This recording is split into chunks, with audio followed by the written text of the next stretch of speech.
Halo semuanya, kembali lagi di Berpendapat. Belakangan ini kegiatan gue di kantor lumayan padat nih. So akhirnya gue memilih jeda sejenak untuk membuat video. Karena ketika gue pulang kantor, rasanya tuh capek banget. Tapi akhirnya gue mikir, rasanya kurang aja nih kalau gue gak bikin video lagi. Nah di video kali ini, gue mau ngomongin gimana sih cara terbaik buat membagi waktu. Terutama buat kalian yang udah kerja.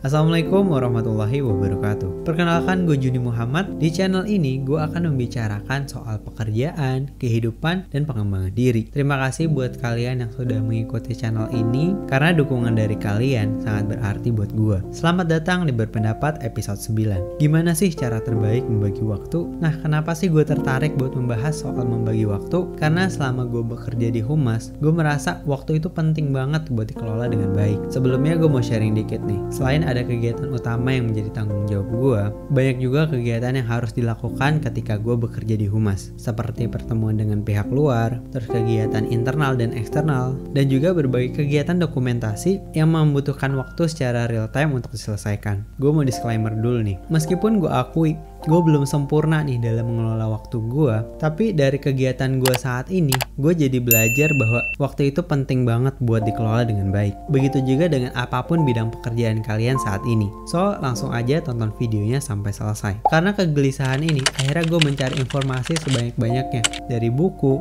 video, dan juga internet. Pada akhirnya gue mencoba menerapkan informasi yang udah gue dapatkan ke pekerjaan gue sehari-hari. Langsung aja 4 cara terbaik dalam membagi waktu. Pertama, manfaatkan waktu pagi. Akhir-akhir ini gue mencoba untuk bangun lebih pagi, dan gue mencoba untuk gak tidur lagi, terutama ketika gue harus masuk kantor. Dampaknya adalah gue jadi punya lebih banyak waktu yang bisa gue lakukan sebelum gue berangkat ke kantor. Emang gak ngantuk kalau gak tidur lagi? Ngantuk sih pasti ada ya, tapi gue sering merasa ketika gue tidur lagi setelah subuh, kayak waktu buat tidurnya tuh masih kurang. Tahu-tahu udah harus ngantor lagi. Oke, dengan bangun lebih pagi, banyak banget nih hal yang bisa kita lakukan sebelum kita beraktivitas, seperti olahraga, beribadah, bikin suatu karya, bahkan mikirin apa yang akan dilakukan di hari itu. Kunci dari bangun lebih pagi yaitu istirahat dengan cukup. Kalau kalian udah merasa benar-benar ngantuk, mendingan istirahat aja deh. Kecuali ada sesuatu yang benar-benar urgent buat dikerjain. Kedua, coba deh bikin skala prioritas. Dari banyak artikel yang gue baca, mereka menyebutkan bahwa pentingnya perencanaan dalam mengelola waktu.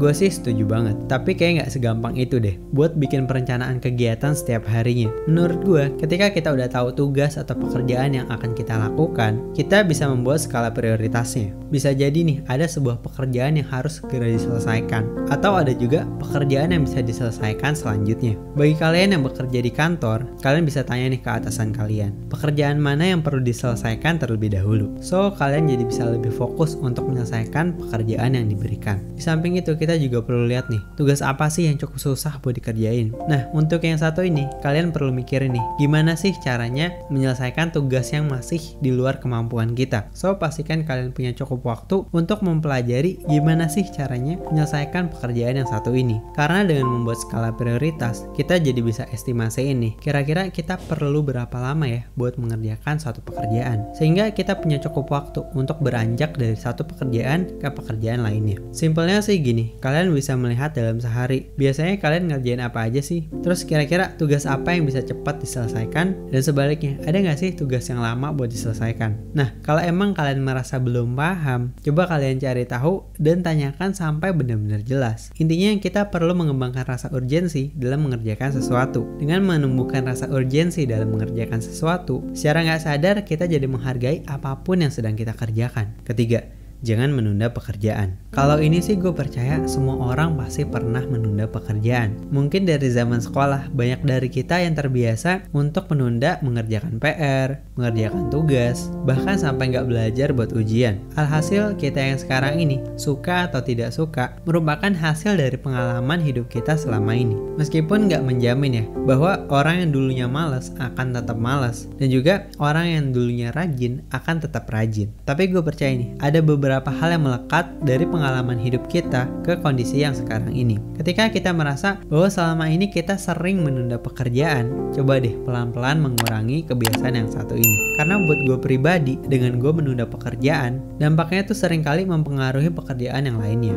So, di sini gue bukan orang yang 100% gak menunda pekerjaan gue sama sekali, tapi gue sedang dalam proses untuk bisa segera menyelesaikan pekerjaan gue. Gimana sih biar kita bisa mengurangi kebiasaan menunda pekerjaan? Kalau menurut gue, itu semua berawal dari sebelum kita bekerja. Dengan kita bangun lebih awal, kita bisa mikirin nih, apa sih tujuan gue kerja? Gue mau jadi pekerja yang kayak gimana? Dan apa sih yang sering membuat gue menunda pekerjaan? Ketika memulai hari dengan tujuan yang jelas, kita akan lebih termotivasi untuk menyelesaikan tugas yang diberikan oleh atasan kita. Apa yang tidak dimulai hari ini tidak akan selesai di esok hari. Keempat, lakukanlah hal yang menyenangkan. Merasa gak sih seringkali kita terlalu fokus sama pekerjaan kita, padahal hidup kita gak cuma soal kerja aja, tapi banyak juga hal lain yang dibutuhkan oleh tubuh kita. Bekerja itu memanglah sebuah kewajiban dan harus dikerjakan secara maksimal. Tapi menjaga kesehatan diri, baik itu jasmani dan rohani, itu juga gak kalah pentingnya. Seringkali kita terlalu fokus untuk menjadwalkan apa yang harus kita kerjakan, tapi mungkin hampir jarang ya buat menjadwalkan kegiatan yang bisa menyenangkan diri kita. Kalau kalian sudah berada di titik jenuh sama pekerjaan kalian dan merasa gak bisa membagi waktu dengan baik, kayaknya udah saatnya deh untuk menentukan hal apa sih yang bisa membuat gue happy, dan semoga setelah gue melakukan hal itu, semangat gue bisa balik lagi. Hal yang menyenangkan itu gak selalu membutuhkan dana yang besar. Banyak hal yang bisa dilakukan dengan sederhana, tentunya dengan menyesuaikan kegemaran dan juga budget kita, karena setiap orang punya mood boosternya masing-masing. Seiring berjalannya waktu, gue percaya setiap orang bisa membagi antara waktu produktifnya